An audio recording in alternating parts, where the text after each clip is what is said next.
My girlfriend had an affair with my best friend and got pregnant. Here's how I moved on. Hey Reddit, I'm Noah, 26, and my life recently took a turn I never saw coming. My girlfriend of 4 years, Emma, 25, and my best friend, Ryan, 27, betrayed me in the worst possible way. For a while, I thought I was living the perfect life, solid job, great friends, and an incredible relationship. But that all came crashing down when I found out Emma was having an affair with Ryan. The real kicker? She's pregnant, and it's his. Here's how everything unraveled, and how I've been trying to pick up the pieces ever since. I met Emma during my junior year of college. She was one of those people who seemed to light up a room when she walked in. I was at a party with my friends when I first noticed her across the room. She was laughing with a group of people, her head tilted back, her hazel eyes gleaming under the dim party lights. There was something about her that instantly drew me in. It wasn't long before I made my way over, and we started talking. Her laugh was contagious, her energy magnetic. We quickly found out we had more in common than I'd expected. She was studying art history, and I was a business major, but we both shared a love for creativity, travel, and the idea of building something meaningful in life. Emma had an incredible passion for the arts. She could talk for hours about painters, sculptures, and exhibits, and even though I didn't understand half of what she was saying, I loved watching her eyes light up. It was infectious, her love for the world around her. I couldn't get enough of her, and soon, we were inseparable. What started as casual hangouts turned into late-night conversations about the future, our dreams, and what we wanted out of life. She'd laugh and say, "You're going to be some big-shot businessman one day, and I'll be running around galleries trying to sell overpriced art." It always felt like a joke, but part of me believed it. We complemented each other so well, my practical nature and her creativity felt like the perfect balance. I'd found the person I wanted to spend my life with. After graduation, we moved in together. It felt like the natural step, and I was more than ready to start that next chapter with her. I landed a job at a marketing firm, and Emma got a position at a local art gallery downtown. Her job didn't pay much, but she loved it. I was happy to support her financially while she built her career in the art world. Our tiny apartment might have been modest, but it was ours, and we made it feel like home. For the first couple of years, things were great. We were that couple everyone envied, happy, supportive, and always in sync. I thought I had it all. Then there was Ryan. He and I had been best friends since high school. We were practically brothers, inseparable throughout our teenage years. We shared everything, secrets, stories, dreams. We went to the same college, though we studied different majors, and even managed to get jobs in the same city after graduation. He was the kind of friend you could rely on for anything. When Emma and Ryan met, they hit it off immediately.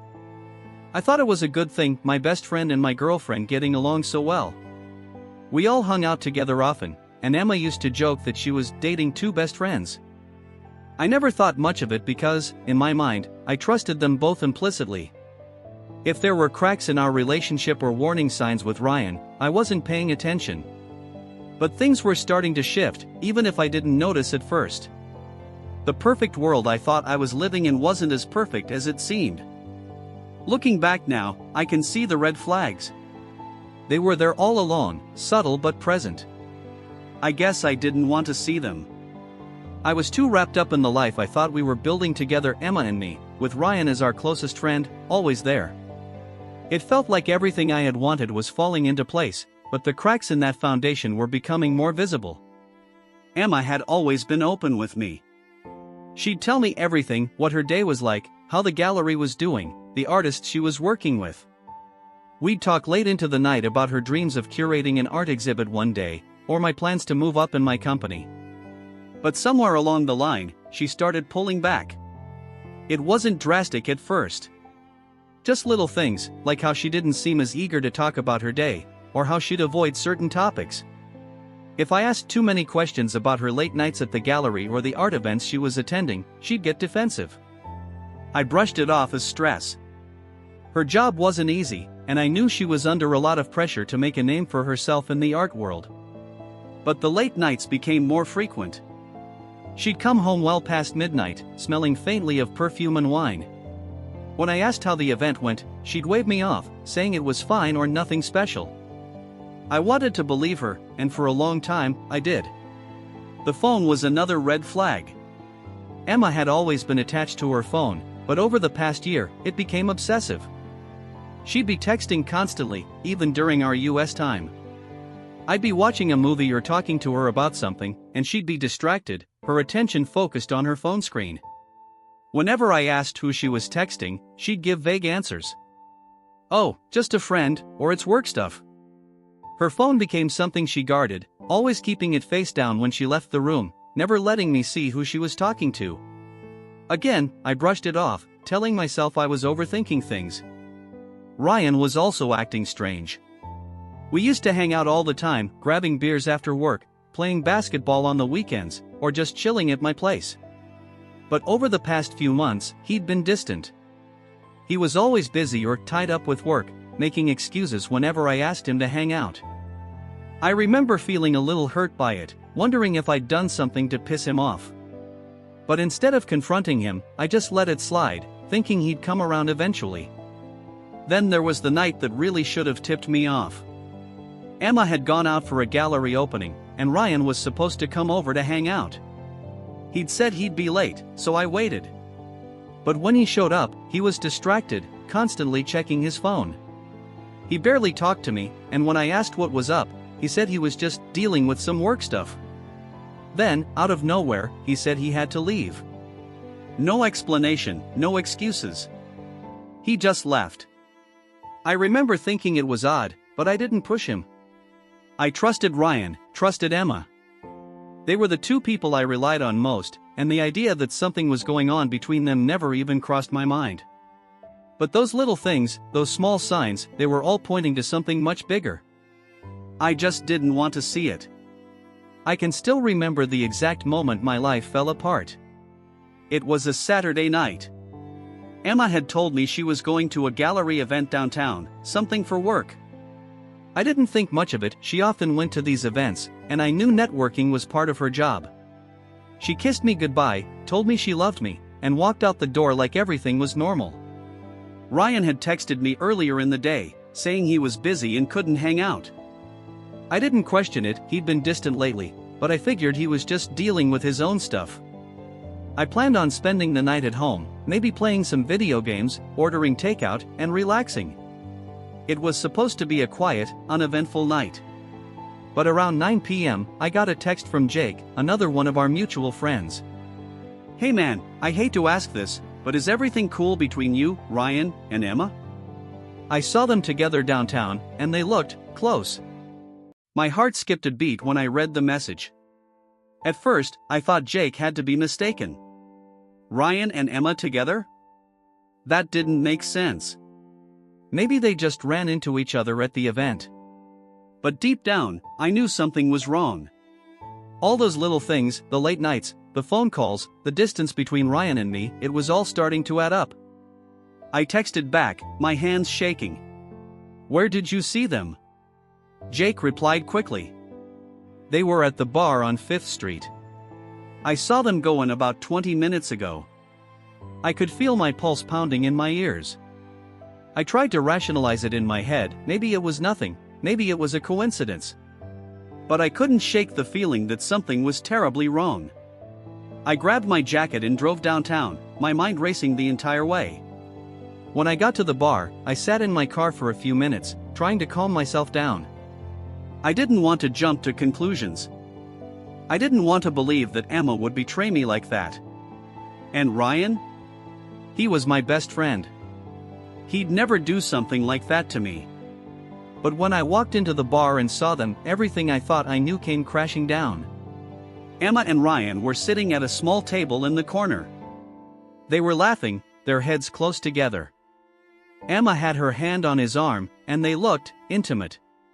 The kind of intimacy that wasn't shared between friends. The kind of connection that you couldn't fake. I felt like I had been punched in the gut. My entire world shattered in that moment. The two people I trusted most in the world were betraying me, right in front of my eyes. I don't know how long I stood there, watching them. My mind was racing, my heart pounding, but I couldn't move. I was frozen, unable to process what I was seeing. It felt like a bad dream, like something out of a movie. This couldn't be real. This couldn't be happening. But it was. Eventually, I couldn't take it anymore. I turned and walked out of the bar, my mind spinning. I didn't confront them. I didn't make a scene. I just walked away, my heart shattered into a million pieces. I don't know how I drove home that night. I was on autopilot, my body going through the motions while my mind raced with 1,000 thoughts. By the time I got back to the apartment, I was in a daze. I sat on the couch, staring at the wall, replaying everything I had just seen over and over in my head. How could this be happening? How could Emma do this to me? How could Ryan, my best friend, betray me like this? I sat there in the dark for what felt like hours, waiting for Emma to come home. My heart was pounding, my chest tight with anger, hurt, and confusion. I didn't know what I was going to say, but I knew I had to confront her. I had to know the truth. When I heard the door open around midnight, my heart sank. Emma walked in, looking surprised to see me still up. "Noah, you're still awake?" she asked, her voice casual, like nothing was wrong. Like she hadn't just spent the night with my best friend behind my back. I didn't say anything at first. I just stared at her, my mind racing, trying to figure out how to even start the conversation. How do you confront someone about something like this? How do you ask the person you love why they've been betraying you? Where were you tonight, Emma? I finally asked, my voice cold and steady. She frowned, looking a little confused. "I told you, I was at the gallery event." "Why?" I shook my head, my anger rising. "Don't lie to me. I know you were with Ryan." Her face went pale. For a moment, she looked like she was going to deny it, but then she sighed, sitting down on the couch across from me. "Noah, I can explain." "Explain what?" I snapped, my voice shaking with anger. "Explain why you've been lying to me? Why you've been sneaking around with my best friend behind my back?" Tears welled up in her eyes, and she looked down at her hands. "I never meant for this to happen. I never wanted to hurt you." I felt a surge of anger so strong it was almost overwhelming. "You didn't mean for this to happen?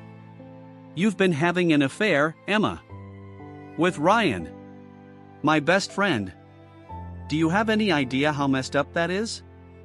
"I know," she whispered, tears streaming down her face. "I know I messed up. I don't have an excuse. I don't know, Noah. Things between us haven't been the same for a while, and Ryan was there, and..." "Don't," I said, cutting her off. "Don't try to blame this on us. If you were unhappy, you should have talked to me. You don't just go behind someone's back like this. You don't betray the person you're supposed to love." She nodded, wiping at her tears. "You're right. I should have talked to you. I'm so sorry, Noah. I never meant for things to get this far. I wanted to scream. I wanted to throw something. I wanted to make her feel the same pain I was feeling. But instead, I just sat there, staring at the woman I thought I knew, wondering how everything had gone so wrong. Then she said something that made everything so much worse. "There's something else," Emma said quietly, her voice barely above a whisper. I looked at her, my heart sinking. "What?" "I'm pregnant," she said, her voice breaking. I felt like the room was spinning. "Pregnant?" I don't understand," I stammered, my voice shaking. "What do you mean?" "It's Ryan's," she whispered. The words hit me like a sledgehammer. I felt like I couldn't breathe. My entire world collapsed in that moment. Emma wasn't just cheating on me, she was pregnant. With Ryan's child. I couldn't speak. I couldn't move. I just sat there, staring at her, my heart shattered into a million pieces. After Emma told me she was pregnant, everything changed. The numbness that followed was unlike anything I had ever experienced before. I couldn't feel anything, no anger, no sadness, just a hollow emptiness that consumed me. Emma moved out of our apartment the next day.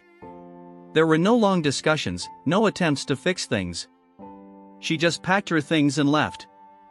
I didn't fight her. I couldn't. What was the point? Ryan, for his part, tried to reach out to me. He called, texted, even came to my apartment once, banging on the door and begging me to talk to him. But I couldn't face him.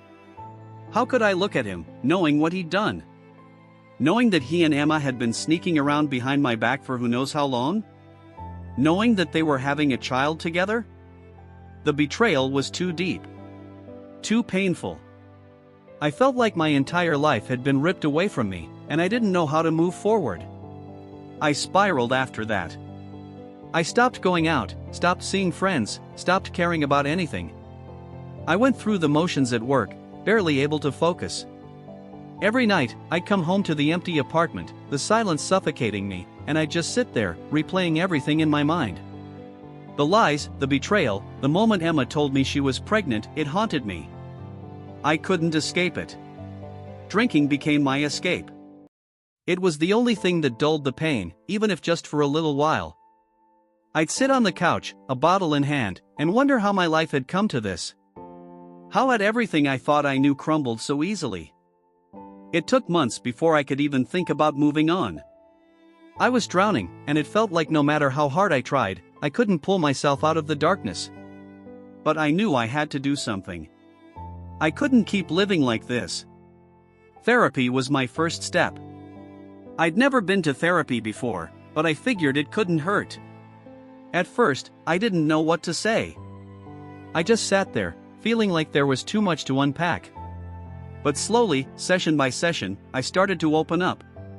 My therapist helped me work through the anger, the betrayal, the pain. She helped me see that what happened wasn't my fault, that Emma and Ryan's actions were a reflection of them, not me. It wasn't easy. There were days when I didn't want to get out of bed, when the weight of everything felt too heavy to carry. But I kept going. I kept pushing forward, even when it felt impossible. I started reconnecting with friends I'd pushed away during my darkest days. At first, it was awkward. I didn't know how to explain what had happened, didn't want to see the pity in their eyes.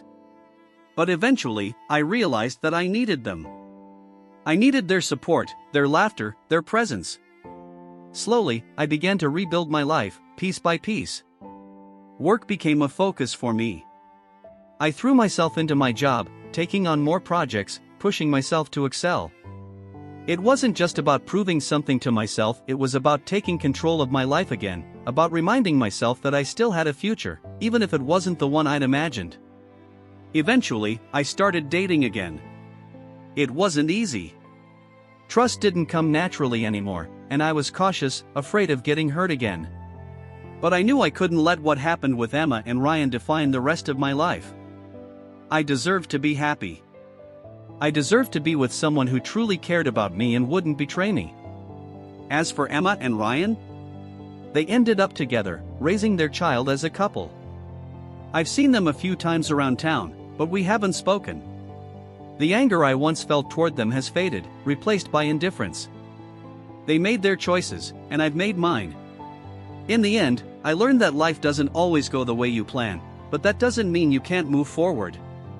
Sometimes, the people you trust the most will let you down in the worst possible ways, but you can survive it. You can heal, and you can come out stronger on the other side. Final update: finding strength in forgiveness and moving forward. Hey Reddit, it's Noah again. It's been a long, painful journey, but I've finally started to heal. Therapy, reconnecting with friends, and focusing on my own life has helped me move past what happened. I'm still cautious when it comes to relationships, but I've realized that I can't let my past define me. Life goes on, and so do I. To anyone who's been betrayed, who feels like their world has fallen apart, just know that you can survive it. It's not easy, and it doesn't happen overnight, but you can move forward. You can find strength in yourself, in the people who love you, and in the knowledge that you deserve better. Thanks for reading, and here's to moving on, even when it feels impossible.